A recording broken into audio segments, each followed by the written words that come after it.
About 20 years ago, I was praying for this technology. When I was doing my transplant VAD fellowship over 20 years ago, I realized that we in this room are taking care of the sickest patients, sickest group of cardiac surgery patients, no question, hands down. They're all sick, even the transplants that go well. No matter how short your ischemic time is, you never know if that cocktail of drugs you came out with is going to keep them okay. You don't know if you're dealing with a situation where you need to change that cocktail, or you're dealing with tamponade post-op. It seemed to me that it was incredible that no one was really coming out with this technology. I said, couldn't you put it in an NG tube or whatever? So when ImaCor approached us, I of course embraced them. My cardiologist, being more practical, said, let's try it. And so they tried it, and they couldn't live without it.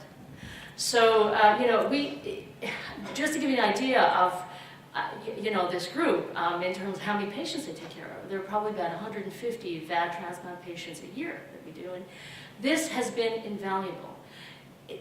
One of the issues that's been asked is, the cost. Administration gives us a hard time. Same thing with us. It happened to us. And we told them, we described cases to them, we described how they were going to cut down on the cost of going back to the OR. That alone will pay for several probes.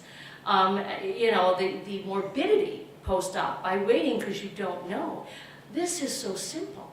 It's done, you heard how house staff are trained. Our around-the-clock intensivists all know how to do it, our cardiologists. I don't have to worry. I could be in the OR and something's going on. I'll call upstairs. It's like looking at a swan reel almost, tell me this, tell me that, and then boom, they give me the results. So, I would say, I think it's like anything else, you guys remember the days where VADs, the initial startup cost was $250,000 to $500,000 to bring in a VAD.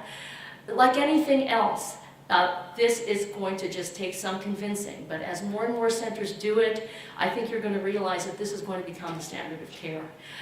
The collaboration has been tremendous, not just between myself and the cardiologist, because we're all brothers and sisters, but with the whole team that's taking care of this very sick group of patients.